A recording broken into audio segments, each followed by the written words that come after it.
شهر رمضان الذي أنزل فيه القرآن.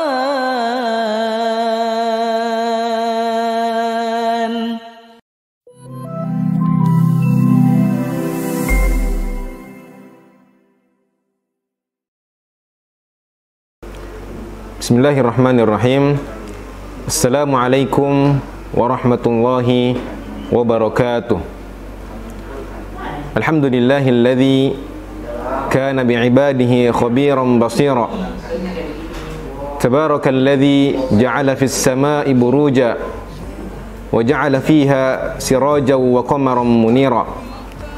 Asyhadu an la ilaha illallah wa asyhadu anna Muhammadan abduhu wa rasuluh alladzi ba'athahu bil haqqi basyiran wa nadhira wa da'iyan ilal haqqi bi'idhnihi wa sirajan munira. Allahumma salli alaihi wa ala alihi wa sahbihi wa sallim tasliman katsira. Amma ba'd. Dari bangun hingga tertidur kembali, semua atas rahmatnya. Begitulah kesempatan dan kesehatan yang kita rasakan pada hari ini, semua atas kuasanya.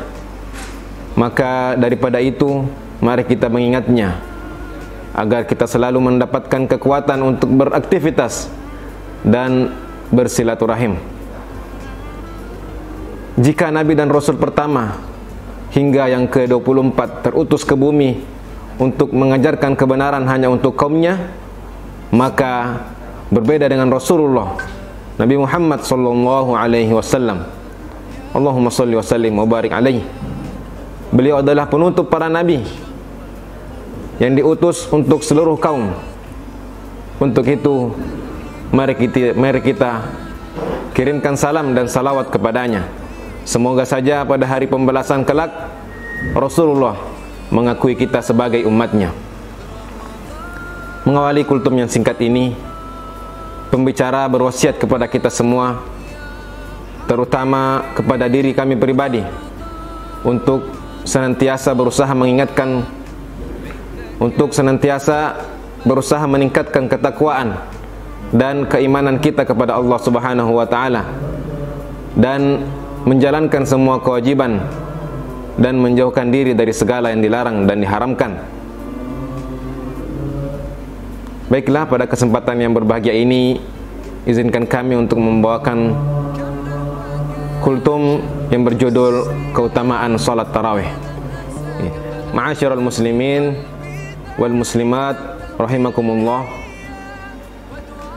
Ayah bunda dan murid Sekolah Islam Terpadu Nurul Fikri Makassar, rahimakumullah. Mari kita lakukan ibadah di bulan Ramadan dengan iman wahtisaban, agar kita meraih ridha Allah dan memperoleh pengampunan dosa darinya. Kita lakukan ibadah dengan iman yang kokoh dan niat semata-mata karena Allah. Iman yang kokoh artinya beriman bahwa Allah adalah satu-satunya zat yang wajib disembah. Dialah yang menciptakan segala sesuatu, tidak membutuhkan kepada segala sesuatu, menakdirkan segala sesuatu, menghendaki terjadinya segala sesuatu, dan berbeda dengan segala sesuatu.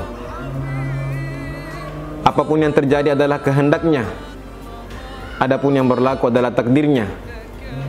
Kita yakini bahwa di balik setiap kejadian pasti ada hikmah, pelajaran dan makna yang terkandung di dalamnya.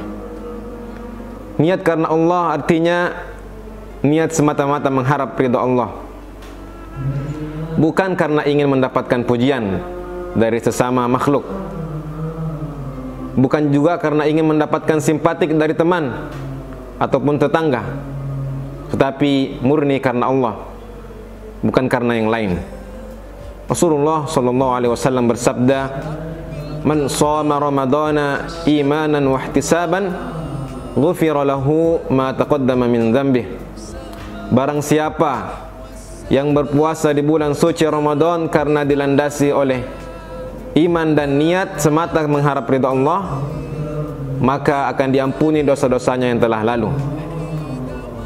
Kemudian juga dalam hadis yang lain, man qama ramadhana imanan wa ihtisaban ghufira lahu ma taqaddama min dhanbi. Barang siapa yang menghidupkan malam-malam Ramadan dengan salat-salat sunnah dan ibadah-ibadah lainnya karena dilandasi oleh iman dan niat semata mengharap ridha Allah, maka akan diampuni dosa-dosanya yang telah lalu.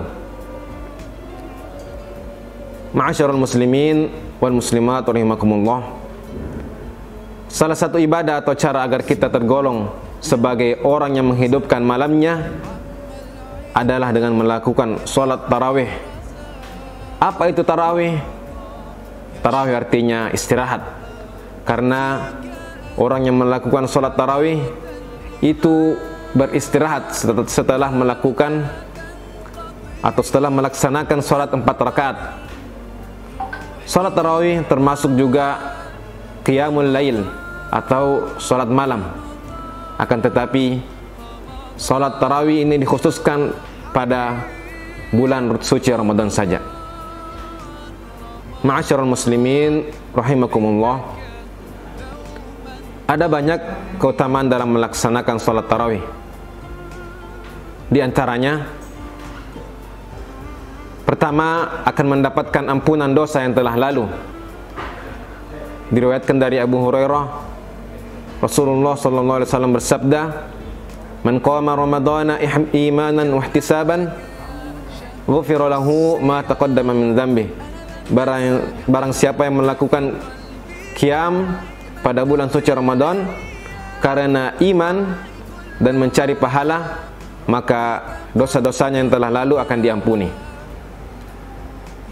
Yang dimaksud dengan qiyam Ramadan di sini adalah salat tarawih. Salah satunya adalah salat tarawih, sebagaimana yang dituturkan oleh Imam An-Nawawi.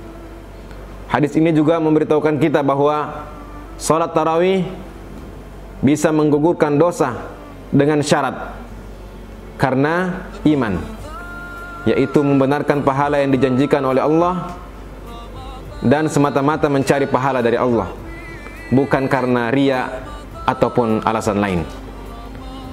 Yang kedua, salat tarawih bersama imam sama halnya seperti salat malam penuh. Dari Abu Dzar, Nabi SAW pernah mengumpulkan keluarga dan para sahabatnya, lalu beliau bersabda, "Innahu man qama ma'al imam hatta yansarif kutiba lahu qiyamul lailatan." Siapa yang salat bersama imam sampai ia selesai, maka ditulis untuknya pahala qiyam 1 malam penuh. Hal ini sekaligus merupakan anjuran agar kaum muslimin mengerjakan salat tarawih secara berjamaah dan mengikuti imam hingga selesai. Itulah dua keutamaan salat tarawih yang sempat kami sampaikan, dan masih banyak keutamaan-keutamaan yang lain yang berkaitan dengan amalan tersebut. Semoga kita dijadikan sebagai hamba-hambanya yang taat dan ridha dengan semua keputusannya. Amin. Demikianlah apa yang sempat saya sampaikan pada kesempatan yang berbahagia ini. Kurang dan lebihnya mohon dimaafkan. Jika ada salah kata, itu datangnya dari saya pribadi, dan jika ada kebenaran, itu semata-mata karena Allah Subhanahu wa taala. Saya akhiri dengan sebuah pantun. Jalan-jalan ke kota Makkah, ingin rasanya tarawih berlama-lama. Semoga kultum ini membawa berkah, membawa rahmat untuk kita bersama. Akhirul kalam. Assalamualaikum warahmatullahi wabarakatuh. Ramadan